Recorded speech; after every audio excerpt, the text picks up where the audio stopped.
अस्सलाम वालेकुम dear students, myself Zubair Ahmed, I am your maths teacher.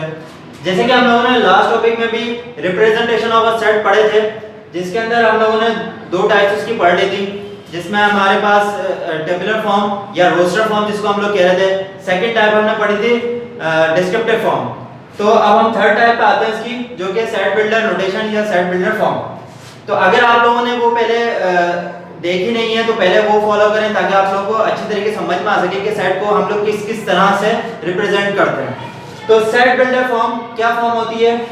A set in which we describe property of set. ये हम लोगों ने डिस्क्रिप्टिव फॉर्म में ही पढ़ा था कि डिस्क्राइब कर रहे थे property of set in words या सेंटेंस। यहां पे क्या डिफरेंस आएगा? इन सिंबल्स। मीन्स हम लोग सेट को डिस्क्राइब करेंगे जस्ट इन सिंबल्स में, हम लोग इसको वर्डिंग में या फिर नंबर्स में डिस्क्राइब नहीं करेंगे। अब इसके लिए हम लोग को सबसे पहले सिंबल्स याद रखना है या समझना जरूरी है। ये सिंबल्स सारे के सारे लिखे हुए हैं। यहाँ पे आप लोगों को मैं एक वन बाय वन सिंबल्स बताऊंगा और इन लोगों की यूजेज भी मैं आप लोगों को बताऊंगा। सबसे पहला जो सिंबल है वो हमारे पास है स्लैश का, जिसको हम लोग कहते हैं सच दैट। सच दैट ऐसे, जैसे मैंने आप लोगों को डिस्क्रिप्टिव फॉर्म में बताया था कि सच दैट को हम लोग ऐसे कहते हैं। इसके अलावा डबल डॉट भी हम लोग यूज करते हैं। तो एक ही बात है, आप लोग स्लैश यूज करें या डबल डॉट यूज करें, इसका मतलब है सच दैट। सेकंड जो है हमारे पास वो है इक्वल्स टू, ये तो बहुत कॉमन है। थर्ड है नॉट इक्वल्स टू, ये भी बहुत ज्यादा कॉमन है। फोर्थ है हमारे पास लेस देन, और फिफ्थ है ग्रेटर देन। अगर ये साइन आता है इसका मतलब इस साइड वाला लेस है और इस साइड वाला ग्रेटर है, और हमारे पास ये साइन आता है तो इट मींस ये साइड ग्रेटर है और ये साइड लेस है।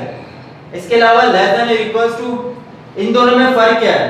इन दोनों में फर्क हम लोग समझेंगे, बहुत इंपॉर्टेंट है क्योंकि काफी बार इसी के अंदर कंफ्यूजन आ जाती है और समझ नहीं पाते हम लोग। सेकंड ग्रेटर देन और इक्वल टू, इन दोनों में फर्क क्या है? सिर्फ नीचे डैश का डिफरेंस आ रहा है, आप लोग देखें तो ये डैश के डिफरेंस की वजह से इक्वल्स टू का भी इसके अंदर इजाफा हो चुका है। फोर्थ है हमारे पास बिलोंग्स टू, फिफ्थ है हमारे पास नॉट बिलोंग्स टू। इसके अलावा दो सिंबल्स और हैं जिसके अंदर हम लोग लिखते हैं एक एंड, ये कहलाता है हमारे पास एंड, और ये हमारे पास सिंबल कहलाता है और। इन सब का यूज होता है वन बाय वन, हम लोग सब सीखेंगे कि इन लोगों का यूजेज किस तरीके से होता है। आए थे हम लोग अपने सेट बिल्डर फॉर्म में या सेट बिल्डर नोटेशन में। सेट बिल्डर नोटेशन के हम लोग एग्जांपल हम लोग पढ़े। अगर हमें बोला गया सेट ऑफ नेचुरल नंबर्स हमें लिखना है, तो हम लोग इसको सिंबल्स में किस तरह लिखेंगे? Set of natural numbers less than 10। अब यहाँ पे दो प्रॉपर्टीज लिखी हैं। एक प्रॉपर्टी है हमारे पास set of natural numbers, second property हमारे पास लेस देन 10। तो हम लोग लिखना स्टार्ट करेंगे सेट बिल्डर नोटेशन में। किस तरह लिखेंगे? सबसे पहले x, x को मैंने लास्ट लेक्चर में भी डिफाइन किया था कि x यहाँ पे एलिमेंट्स को शो कर रहा है, ठीक है? तो हम लोग किसी भी अननोन टर्म को x कहते हैं। अगर सबसे पहले हम लोग इसको टेबुलर फॉर्म में लिख लेते हैं ताकि हम लोगों को और ज्यादा क्लियर हो जाए। तो लेस देन 10 हमें लिखने हैं नेचुरल नंबर्स। नेचुरल नंबर्स कौन से होते हैं आपको पता है? 1 2 3 4 5 6 7 8 एंड 9। 10 नहीं लिखेंगे क्योंकि लेस देन 10 की बात हो रही है, 10 की बात नहीं हो रही, 10 तक नहीं जा रहा है हमारे पास। तो इसको हम लोग जब सेट बिल्डर फॉर्म में लिखेंगे तो किस तरह लिखेंगे कि x such that x belongs to natural numbers. ये हो गई एक प्रॉपर्टी। x such that मैंने यहाँ पे लिखा जैसे such that ऐसे नंबर है कि x ताल्लुक रखते हैं हमारे पास नेचुरल नंबर। belongs to मतलब ताल्लुक रखना, ताल्लुक रखते हैं किससे? नेचुरल नंबर से। तो हमने देखा है नेचुरल नंबर से ताल्लुक रखते हैं, एक प्रॉपर्टी इसकी हमारी कंप्लीट हो गई। लेकिन यहाँ पे ये कंप्लीट नहीं होगा, क्यों? अगर हम जस्ट यहाँ तक लिखते हैं तो इट मींस वो नेचुरल नंबर्स कंप्लीट होगा। लेकिन हम लोग क्या लिखेंगे? यहाँ पे लेस देन 10 आ रहा है, इट मींस एंड, जो एंड का साइन मैंने आप लोगों को बताया, x इज लेस देन 10। तो ये हमारे पास सेकंड प्रॉपर्टी हो गई इस सेट की। ये सेकंड प्रॉपर्टी हो गई और ये फर्स्ट प्रॉपर्टी हो गई। फर्स्ट प्रॉपर्टी में हमने क्या बताया कि कौन से नंबर्स हैं? नेचुरल नंबर्स हैं। सेकंड प्रॉपर्टी में हमने क्या बताया? ये कौन से नंबर है? 10 से कम है, तो यहाँ पे हमने 10 से कम लिख दिया। तो इसको हम लोग क्या कहते हैं? Set builder form. तो इसके और भी एग्जांपल्स हम लोग पढ़ते हैं। कि हम लोग और किस तरह से इसको लिख सकते हैं। सपोज अब हमारे पास था 1 से स्टार्ट, तो हमने डायरेक्ट नेचुरल नंबर लिख दिया क्योंकि हमें पता है कि नेचुरल नंबर 1 से स्टार्ट होते हैं। लेकिन अगर हमारे पास इस तरीके से नंबर आते हैं, सपोज 5 7 9 11 13, अब इसके अंदर भी हम लोग दो प्रॉपर्टीज देखेंगे। सबसे पहली प्रॉपर्टी हमें क्या देखनी है, कौन से नंबर हैं।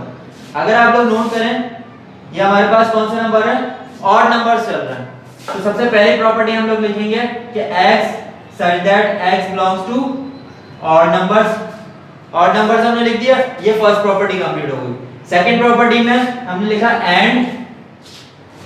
अब अगर मैं डायरेक्टली यहां पे लिख दूं कि लेस देन 15 या लेस देन 13, तो ये ऑड नंबर स्टार्ट होते हैं हमारे पास 1 से, लेकिन ये 1 से स्टार्ट नहीं हो रहे, तो हमें इसकी एक और प्रॉपर्टी देखनी पड़ेगी कि कहां से स्टार्ट हो रहे हैं, 5 से। तो 5 से पहला नंबर हमारे पास ऑड में होता है 3 is less than x is less than 15। Means हम लोग क्या लिखें कि 3 से बड़े नंबर है x और x जो है 15 से लेस है, 15 से छोटे हैं और 3 से बड़े। 3 से बड़ा ऑड नंबर क्या होता है 5 और 15 से छोटे हैं मतलब 13 तक जा रहे हैं। तो हमारे पास ये कंप्लीट हो गई प्रॉपर्टी इसकी, इस नंबर की। अब हम लोगों ने कितना यूज कर लिया, हमने यूज किया लेस देन, हमने यूज किया ग्रेटर देन। आगे हम लोग देखते हैं लेस देन और इक्वल टू की एग्जांपल और greater than and equal to की एग्जांपल। अच्छा, हम लोगों ने यहां तक पढ़ी कि इसके अंदर एग्जांपल। अब आगे हम लोग और एग्जांपल देखते हैं, जैसे कि मैंने आप लोगों को बताया कि लेस देन और ग्रेटर देन की लेस देन की मैंने आप लोगों को एग्जांपल बताई। अब लेस देन और इक्वल टू में क्या फर्क आएगा, जैसे कि सपोज अगर हमारे पास सेट बिल्डर फॉर्म में लिखा हुआ है कि x such that x belongs to, मतलब ताल्लुक रखते हैं किससे, प्राइम नंबर से, एंड हम लोग लिखेंगे 5 is greater than or equal to x is greater than or equal to 15, greater than or equal to 17। अब यहाँ पे इक्वल टू से क्या फर्क आया, जब हम इसको टेबुलर फॉर्म में या रोस्टर फॉर्म में कन्वर्ट करेंगे तो मींस 5 भी इसके अंदर इंक्लूड हो जाएगा। 5 से हम लोग स्टार्ट करेंगे, 5 फिर उसके बाद 7, फिर प्राइम नंबर से, प्राइम नंबर में 9 नहीं आता, 11 13 एंड 15 भी नहीं आता, तो 13 तक हम लोगों के पास एक 13 तक कंप्लीट नहीं हुआ, 17 पे जाके कंप्लीट हुआ क्योंकि इक्वल्स टू यहां पे भी लगा हुआ है। अगर सपोज हम लोग इसको इस तरीके से लिखते हैं, prime numbers and 5 is less than x और लेस देन इक्वल टू 17, तो इसके अंदर क्या होता है, मैंने यहाँ पे लेस देन के नीचे इक्वल्स टू का साइन नहीं लगाया, यहाँ पे लगाया, तो मींस 5 इंक्लूड नहीं होगा। 5 से बड़े वाले नंबर, 5 से ग्रेटर नंबर जाएंगे हमारे पास, मींस 7 से हम लोग स्टार्ट करेंगे, 7 9 11 सॉरी 9 नहीं आएगा, 11 13 और 17 क्यों लिखा मैंने, क्योंकि यहाँ पे इक्वल्स टू का साइन मौजूद है। तो ये डिफरेंस है हमारे पास लेस देन में और लेस देन और इक्वल टू में। रिपीट कर देता हूं मैं, जब लेस देन और इक्वल टू का साइन आएगा तो इट मींस ये भी इंक्लूड हो जाएगा, और जब हमारे पास ये साइन आएगा तो फिर हमारा ये जो नंबर है ये इंक्लूड नहीं होगा। तो ये था हमारे पास सेट बिल्डर फॉर्म, जिसके अंदर हम लोग डिस्क्राइब कर रहे हैं किसी भी सेट को सिंबल्स के अंदर। इसकी काफी ज्यादा एग्जांपल्स आती हैं, एमसीक्यूज में बहुत ज्यादा आता है ये, तो ये आप लोग देखिए इसके एग्जांपल बुक में जो मौजूद है आपके सॉल्व कीजिए। अब इन सिंबल्स को अगर हम इन वर्ड्स लिखते हैं तो ज्यादा आप लोगों को क्लियर हो जाएगा। मैं वर्ड्स में भी लिख के दिखा देता हूं, जैसे कि ये अगर हमारे पास है तो इसको मैं लिखता हूं इन वर्ड्स, तो क्या होगा, x such that x, यहां तक मैंने लिखा x such that x belongs to prime numbers,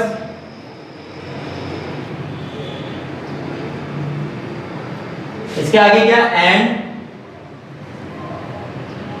5 is less than x s। अब ये हमारे पास x को हम लोग डबल डिफाइन कर रहे हैं, तो s is less than or equals to 17। तो मैंने यहाँ पे वर्डिंग में आप लोगों को भी डिफाइन कर दिया ताकि आप लोगों को ये इस तरह लिखते नहीं है, लेकिन हम लोग मैंने इसलिए लिख के दिखा दिया ताकि आप लोगों को ये थोड़ा सा क्लियर हो जाए कि मैंने क्या लिखा है, x such that x belongs to prime number, मतलब x ऐसे नंबर है कि x जो है ताल्लुक रखते हैं प्राइम नंबर्स को, and 5 is less than x, 5 जो है वो x से लेस है, और x जो है किससे लेस है, लेस देन और इक्वल टू किससे, 17 से, मतलब 17 के इक्वल भी है और इक्वल होगा या लेस होगा, ठीक है, लेकिन 5 से बड़ा ही होगा, इक्वल तक नहीं जा सकता। तो इसको हम लोग पूरे के पूरे सेंटेंस में भी मैंने आप लोगों को इसलिए लिख के दिखाया, इस तरह लिखते नहीं है लेकिन लिख के मैंने इसलिए दिखाया ताकि आप लोगों को मजीद क्लियर हो सके। तो ये था हमारा complete set builder notation. Hope आप लोगों को ये वीडियो पसंद आई होगी और लेक्चर आज का समझ में आया होगा। मजीद लेक्चर देखने के लिए हमारे चैनल को सब्सक्राइब करें ताकि आगे के लेक्चर्स आप लोगों को मिल सकें। Thank you.